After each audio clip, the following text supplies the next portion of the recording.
Hey folks, welcome to Sam Outside. I'm Sam and I'm outside. Didn't think I was going to shoot a video today. It's been raining, unusual weather for December. A lot to observe, a lot of change. Talk about climate change and well, this is it. It's supposed to be 3 meters of snow on the bush. That's how much precipitation we've had so far this winter. Right now there's maybe half a meter in the bush. Life struggles when it's adapted to a Canadian winter. All those adaptations for splaying toes out across deep snow, powdered snow, not very effective. Those animals that would otherwise be in a state of torpor, on a day like today, they get confused. Forest feels like March. It smells like March. What I mean by that is I can smell the tannins. I can smell the warmth, decomposing bodies of water, puddles, leaf matter, branches, deadfall in the forest. Yeah, I'm walking through puddles. It's not supposed to be happening at this time of year. It looks like spring. It looks like March because the wells on the trees. What I mean by wells is that opening there at the base. I'm not supposed to see that until March. That it's a good indication that sap is flowing. All right, there's warmth. It radiates. Warm days. We haven't had the sun in a couple, which means that's geothermal. It's coming up out of the ground. It confuses life.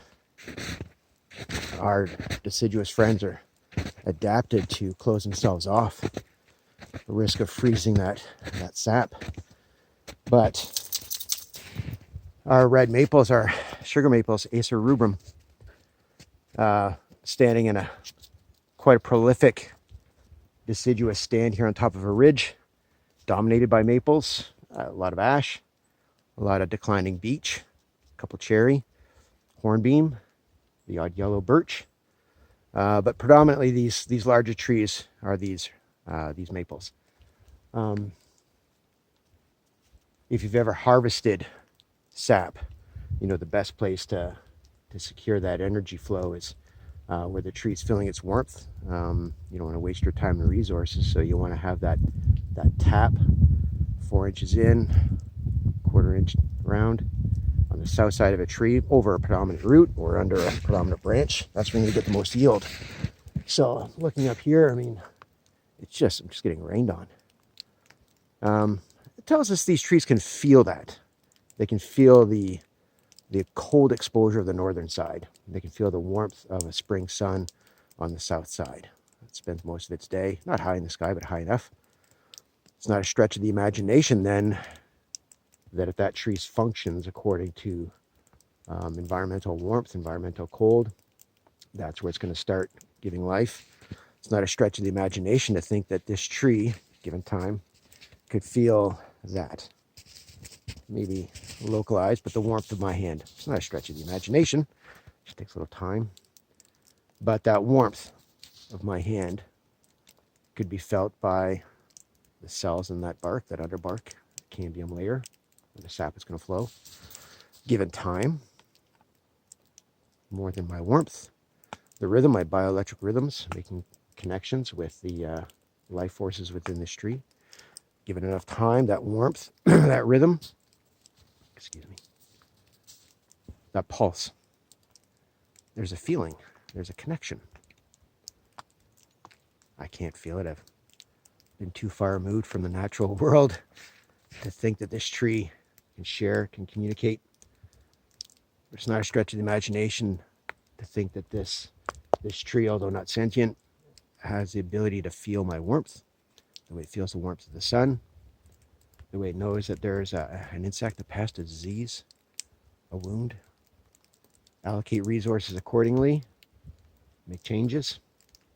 It's not a stretch of the imagination to think that with enough time, bioelectric rhythms, warmth, my pulse, the tree can feel that without malice.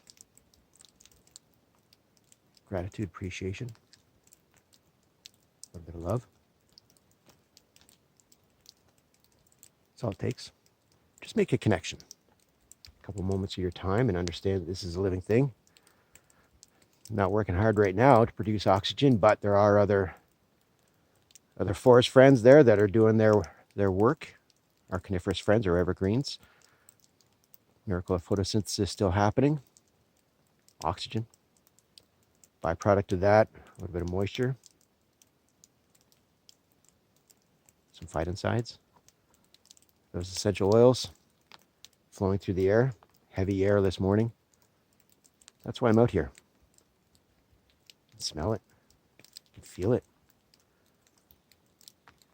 Hear the chickadees and nuthatches finding hidden gems under the bark. Food. I'll do my part in a little bit. Fill up my feeders. Top up my suet. Make sure that our forest friends are cared for at a most stressful time of year. And this warm weather is stressful. Yeah, they're not adapted for this warm spell. That's what it's like to be outside. There's a lot going on. Be a part of it. Thank you for watching. Thank you for finding me. I'm Sam, and I'm outside. See you soon.